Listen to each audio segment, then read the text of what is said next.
సురేష్ విన్నారా ఏం చెప్పిందో? మృణాల్ ఎవ్రీ ఇయర్ ఒక సినిమా రిలీజ్ అవ్వాలి అని చెప్పింది తనది.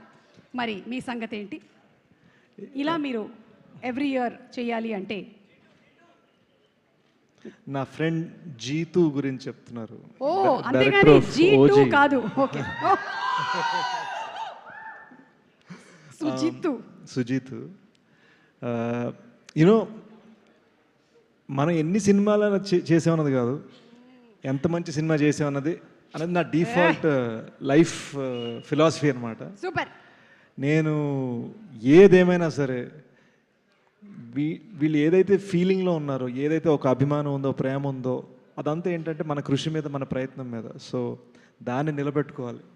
Everything I do, I literally do so I can make them happy, because seeing them happy makes me happy. So అది 1 year 2 years అన్నది కాదు, ఎప్పటికైనా సరే లైఫ్ టైం అదే ప్రయత్నం ఉంటుందని నా ఫోకస్. సో అది ఆ సినిమా బాగా వచ్చి అప్పుడు మనం దాన్ని ఒక వరల్డ్ వైడ్ రిలీజ్ చేయాలి. That's the goal that you have. It has to be. Yeah, it has to be. అంటే జెన్యున్గా చెప్తున్నాం భయ్య, ప్రాణం పెట్టేసిన సినిమాకి. మృణాల్ గారు would have slept 4 hours. I slept 2 hours. We have just gone so hard to make this an unforgettable cinematic experience. ఒక్క చెప్పగలిగింది ఏంటంటే, ఈ సినిమాలో కొన్ని చాలా చాలా ఇంపార్టెంట్ థింగ్స్ ఉన్నాయి. అవి మేము బయట పెట్టలేము ట్రైలర్లో.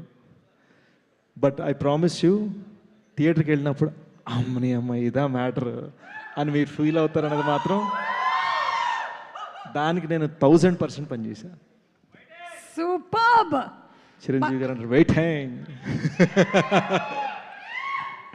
కాదు, gone are the days stage మీద మాట్లాడడం, ఆ తర్వాత ఇటు తిరిగి మాట్లాడతారు, అటు కెమెరా లేదేమో అని. అటు కూడా చాలా కెమెరాలు ఉన్నాయి కాబట్టి ఏదో ఒకటైతే కవర్ చేసేస్తాం. ఒకప్పుడు డాన్స్ మాస్టర్ మా చేత డాన్స్ చేయించేవారు, ఈ మధ్యన యాంకర్లు కూడా డాన్స్లు ఇస్తున్నారు కదా.